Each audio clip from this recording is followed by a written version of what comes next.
November 4th, 2025. Daily Bread. Passage. Micah chapter 4 verse 1 to 13. Key verse. Verse 7. Title: The Mountain of the Lord. It shall come to pass in the latter days that the mountain of the house of the Lord shall be established as the highest of the mountains, and it shall be lifted up above the hills, and peoples shall flow to it. And many nations shall come, and say, Come, let us go up to the mountain of the Lord, to the house of the God of Jacob, that he may teach us his ways and that we may walk in his paths. For out of Zion shall go forth the law, and the word of the Lord from Jerusalem.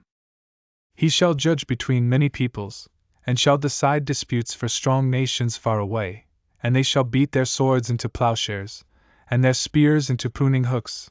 Nation shall not lift up sword against nation, either shall they learn war any more. But they shall sit every man under his vine and under his fig tree, and no one shall make them afraid, for the mouth of the Lord of hosts has spoken. For all the peoples walk each in the name of its God, but we will walk in the name of the Lord our God forever and ever. In that day, declares the Lord, I will assemble the lame and gather those who have been driven away and those whom I have afflicted. And the lame I will make the remnant, and those who were cast off, a strong nation, and the Lord will reign over them in Mount Zion from this time forth and forevermore.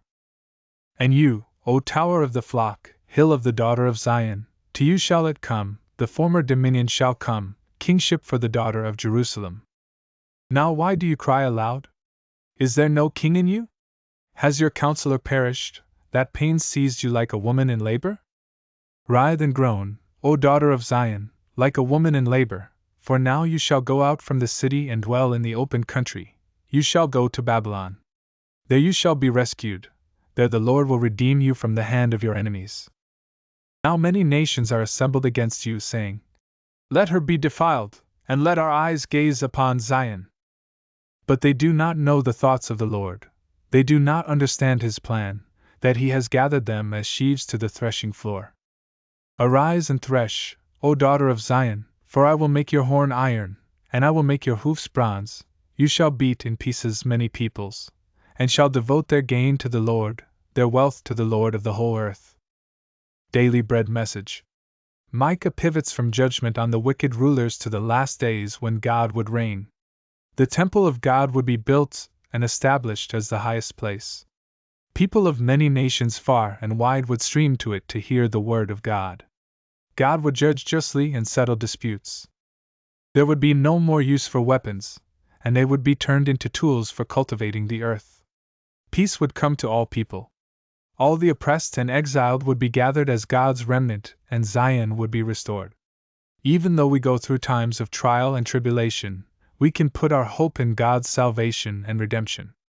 We can catch a glimpse of God's love through Jesus, who welcomed the lame and excluded people during his time. He continues to reach out to the lost through those who follow him. God always works to give new life to those who are dying. We can put our hope in his love and power. Prayer. Lord, in days of trials, help us to put our hope in your salvation. May we live as your kingdom people for a lost world. One word. Put your hope in God.